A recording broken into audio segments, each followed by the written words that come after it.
Buckle up, because this situation is not just messy, it's group chat on fire at 2 a.m. messy. So we need to talk about Taylor Frankie Paul, because what in the reality TV multiverse collapse is happening right now?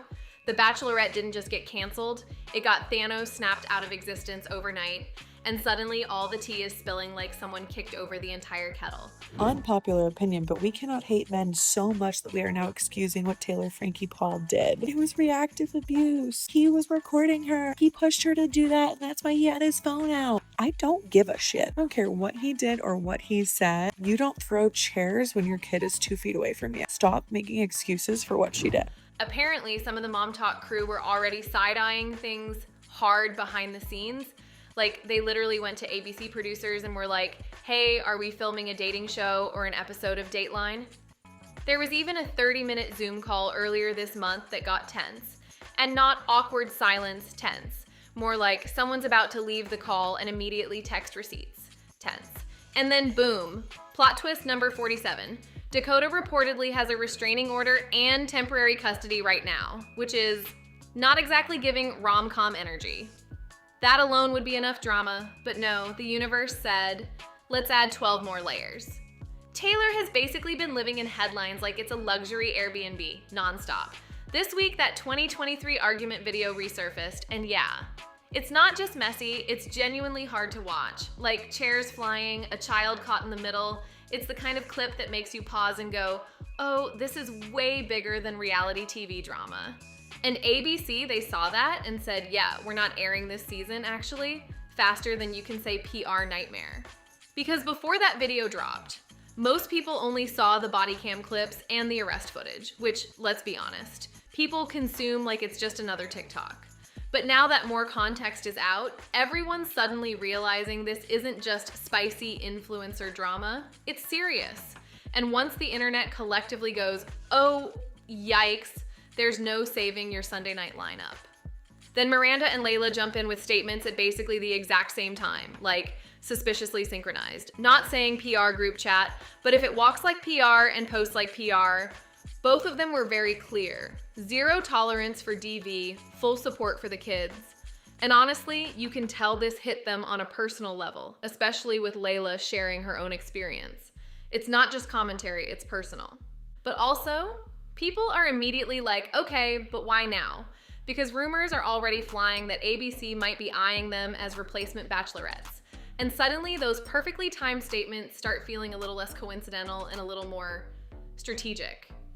And honestly, if ABC drops a surprise double bachelorette season announcement next week, nobody better act shocked. That's not a plot twist. That's damage control with a ring light. Meanwhile, the rest of the cast is quieter than a group chat after someone sends a paragraph text. Like, people are noticing who is saying nothing. Silence is loud right now. And then, because apparently one crisis wasn't enough, Jesse's life said, hold my drink. The same day, everything explodes. Her husband files for divorce. Like? The timing is so chaotic it almost feels scripted, except it's way too stressful to be fake.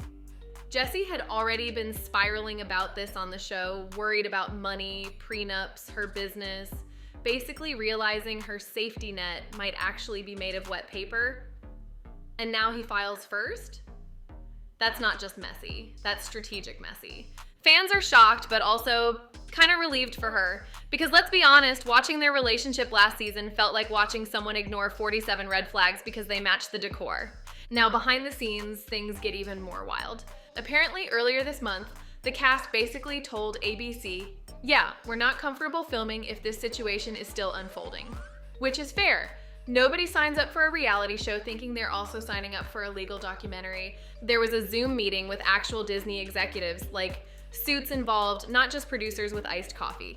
And the vibe, very we hear you, but also let's not panic yet. At one point, an exec basically said he didn't want to know too much, which is an interesting strategy when people are literally telling you there are disturbing videos floating around. I'm like, sir, respectfully, that is exactly when you do want to know more. Some cast members were reportedly frustrated because it felt like their concerns weren't being taken seriously at the time, which now, in hindsight, looks not great. Because it kind of sounds like everyone was waving red flags while production was like, okay, but can we still get episode 3 filmed? And now everything's paused. Filming, press, vibes, just completely frozen. Also, side note, apparently there were rumors about pay differences, and one of the girls basically confirmed she's not getting paid enough, which honestly tracks. Reality TV budget be like trauma equals free, drama equals discounted. Then we get into the legal situation again, which is getting more serious by the day. Temporary restraining order, temporary custody, court date set, no contact. Like, this isn't just messy anymore, this is full-on legal territory, and people are watching closely to see how it plays out. And then, because why not, there are paparazzi photos of Taylor with Doug. Yes, the same Doug she reportedly got engaged to during filming and then broke up with like it was a limited time offer. And they're wearing the same outfits as in her TikTok, which means either it was filmed that day or she has a commitment to continuity that Marvel could learn from. TMZ says the photos are recent, which just makes everything even more confusing because now people are like, wait, what timeline are we even in? At this point, the storyline is so chaotic, we're basically watching 5 different plot lines collide into one giant what is happening moment. And the craziest part, we might never even see how it was supposed to play out on the show. All that drama, scrapped, gone, deleted like a draft tweet. So now everyone's asking, is the show coming back without Taylor?